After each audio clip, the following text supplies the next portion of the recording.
Continuing coverage of breaking news out of the Middle East, Fox News confirms the ceasefire between Israel and Hamas is over. Hamas broke the ceasefire by sending 3 rockets from the Gaza Strip into Israel. The ceasefire was set to end less than an hour and a half from now, 5 o'clock Eastern Time, midnight in Israel.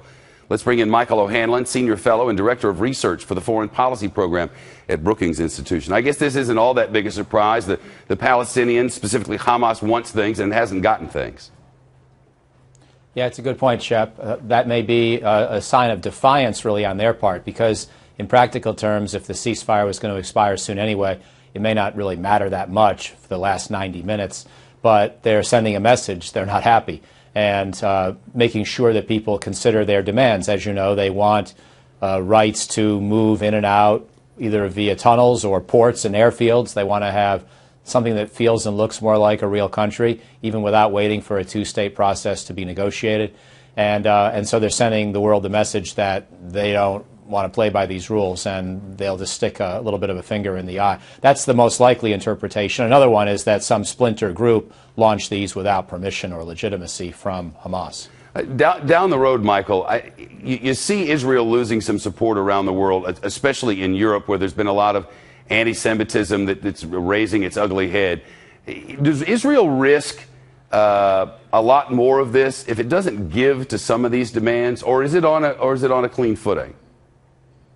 No, it's a good question, Shep. But I've heard other people speculate that maybe Israel actually has more room for maneuver these days because it doesn't depend on the United States quite as much as it once did. It has a lot more economic dealings, for example, with other countries, and doesn't need our $3 billion a year in aid quite as much as it previously might have.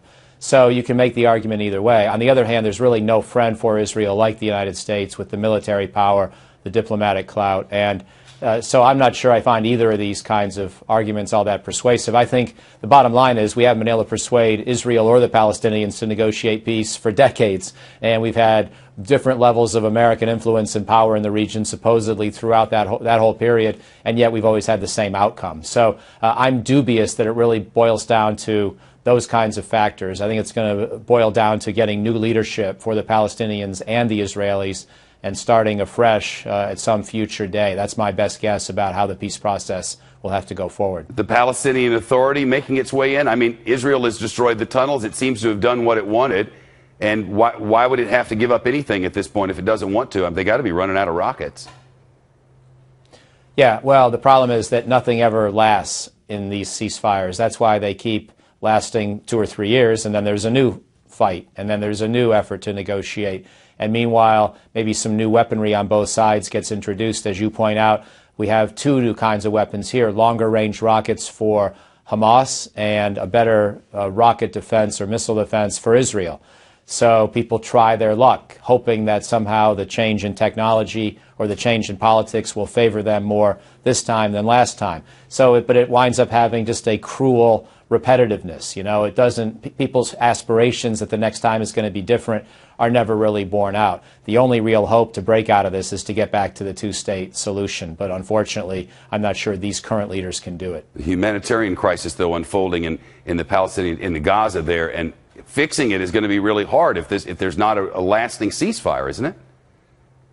Well, very good point. I mean, I'm talking big picture and theory and long term, and you're making the very valid point. We've got almost 2 million people to keep alive in the meantime, and it's not going to happen if ceasefires keep getting violated. Maybe Hamas concluded that most of the supplies that were going to be delivered in this ceasefire had already been delivered, so they could argue that it's no big deal in that regard. I'm not sure what their logic will be, what they'll say in coming hours and days.